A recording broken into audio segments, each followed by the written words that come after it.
Halo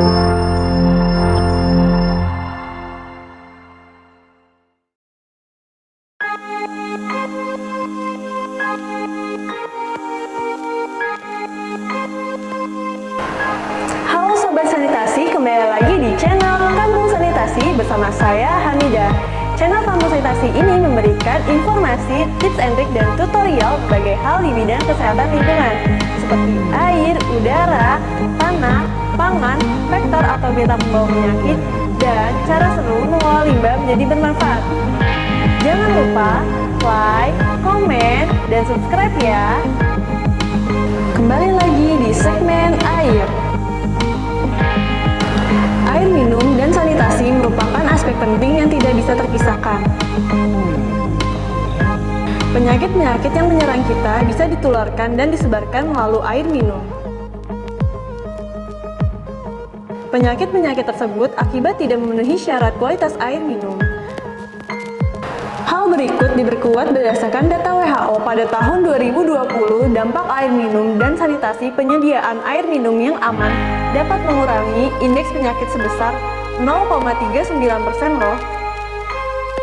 Air minum yang dikatakan layak yaitu ketika terlindungi dari pencemaran baik fisika, kimia, maupun biologi.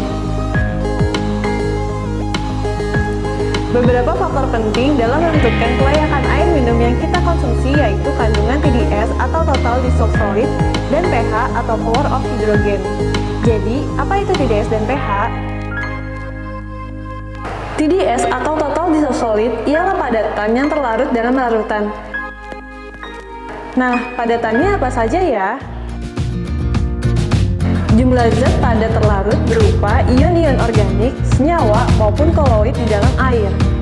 Konsentrasi TDS dalam air minum melebihi ambang batas yang diperbolehkan dapat membahayakan kesehatan, karena dapat menyebabkan terjadinya gangguan pada ginjal. Nah, berapa sih batasan TDS di dalam air minum? Berdasarkan Permenkes 492 tahun 2010, parameter TDS yaitu 500 ppm. Sedangkan pH adalah derajat keasaman yang digunakan untuk menyatakan tingkat keasaman atau kebasahan yang dimiliki oleh suatu larutan. Berdasarkan Permenkes 492 tahun 2010, parameter pH yaitu 6,5 sampai 8,5. Nah Sobat Sanitasi, sekarang sudah tahu kan apa itu TDS dan pH serta berapa parameternya?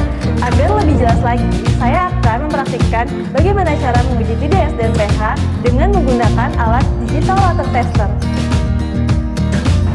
Oh iya, sebagai informasi, alat ini multifungsi loh Sobat Sanitasi. Ada 2 probe yang disediakan alat ini, bukan hanya untuk menguji TDS pada air minum saja. Tetapi, alat ini juga berfungsi untuk menguji pH pada air minum loh Sobat Sanitasi dengan cara mengganti probe ya Sobat Sanitasi. Selain itu, alat ini juga bisa berfungsi sebagai conductivity meter, salt meter, dan termometer untuk mengukur suhu pada air minum. Namun, kali ini kita fokus untuk menguji TDS dan pH saja ya Sobat Sanitasi.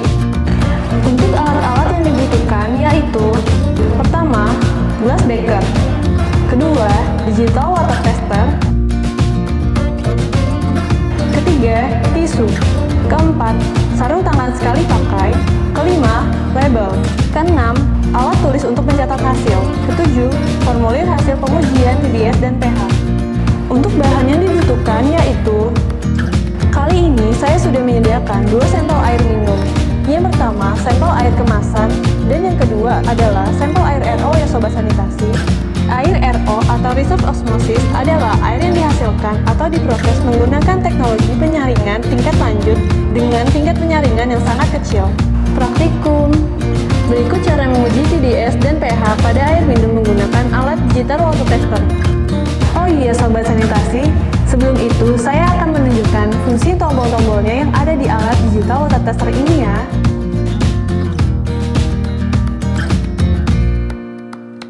Tombol pertama yang ada di tengah, ini tombol call, berfungsi menyalakan dan mematikan alat. Alat ini bisa auto off setelah 10 menit tidak digunakan, jadi bisa menghemat baterai ya. Tombol yang kiri itu tombol mode, fungsinya memindahkan menu conductivity meter ke TDS meter. untuk mengukur TDS dan saltmeter untuk menguji kadar garam dalam air. Tombol yang di kanan namanya tombol hold, fungsinya menahan pengukuran yang sudah kita uji.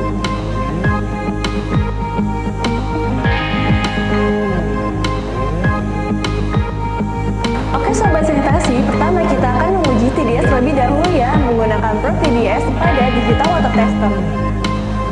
Caranya yaitu menguji air minum kemasan.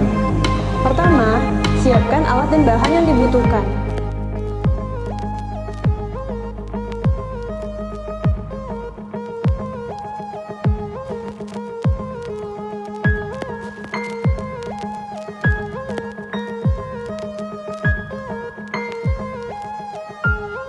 Kedua, tuangkan sampel air minum kemasan ke dalam gelas beker sebanyak 100 ml. Ketiga, gunakan alat digital water tester dengan probe TDS dan celupkan ke dalam sampel air. Keempat, tekan tombol call pada digital water tester. Kelima, pindahkan format satuan pada alat digital water tester ke satuan ppm dengan menekan tombol mode. Keenam, tunggu hingga angka pada alat digital water tester stabil. Ketujuh, kemudian setelah stabil, tekan tombol hold. Terakhir, catat hasil dari pengukuran tersebut ke dalam form yang tersedia dan bandingkan dengan parameter TDS berdasarkan Permenkes 492 tahun 2010. Pengujian air minum RO. Pertama, siapkan alat dan bahan yang dibutuhkan.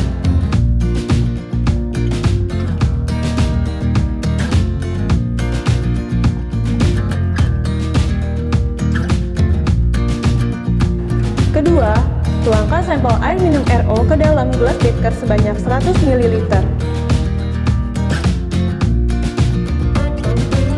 Ketiga, gunakan alat digital water tester dengan probe TDS dan celupkan ke dalam sampel air. Keempat, tekan tombol call pada digital water tester.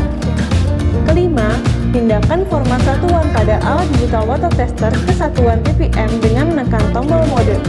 Keenam, tunggu hingga angka pada digital water tester stabil. Ketujuh, kemudian setelah stabil tekan tombol hold. Terakhir, catat hasil pengukuran tersebut dalam form yang tersedia dan bandingkan dengan parameter TDS berdasarkan Permenkes 492 tahun 2010 dan juga hasil pengukuran air minum kemasan.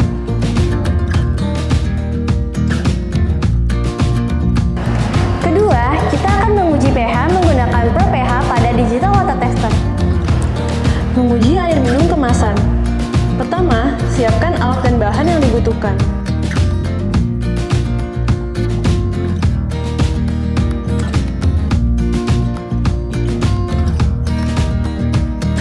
Kedua, tuangkan sampel air minum ke dalam gelas beker sebanyak 100 ml.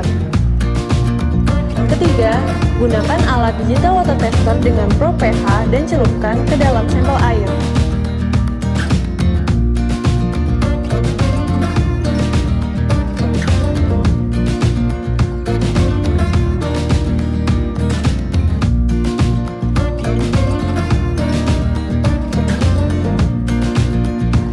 Keempat, tekan tombol call pada digital water tester.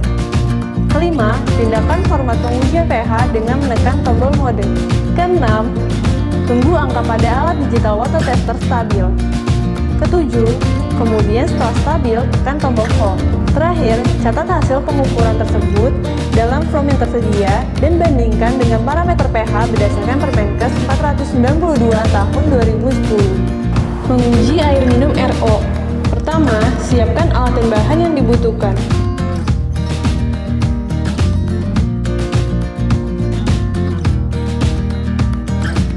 Kedua, tuangkan sampel air minum RO ke dalam gelas beker sebanyak 100 ml.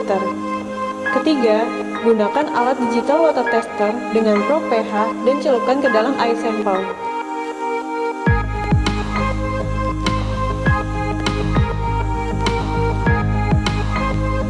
Keempat, tekan tombol call pada digital water tester. Kelima, pindahkan format pengujian pH dengan menekan tombol mode. Keenam, tunggu hingga angka pada alat digital water tester stabil. Ketujuh, kemudian setelah stabil, tekan tombol hold. Kedelapan, catat hasil pengukuran tersebut ke dalam form yang tersedia dan bandingkan dengan parameter pH berdasarkan Permenkes nomor 492 tahun 2010 dan juga dengan hasil pengukuran air minum kemasan. Berdasarkan hasil pengujian untuk parameter TDS pada sampel 1 yaitu sampel air kemasan sebesar 72 ppm dan sampel kedua yaitu sampel RO sebesar 5 ppm dan untuk hasil pengujian parameter pH pada sampel 1 yaitu sampel air kemasan sebesar 7,14 dan sampel kedua yaitu sampel air RO sebesar 6,46 yang berarti aman berdasarkan Permenkes nomor 492 tahun 2010. Nah, setelah kita menguji semua air yang kita uji, kita bisa tahu apakah air yang kita konsumsi sehat atau tidak. Yuk awali pola hidup sehat kita dengan cara memilih air yang sehat dan aman. Jangan lupa like, komen, dan subscribe ya.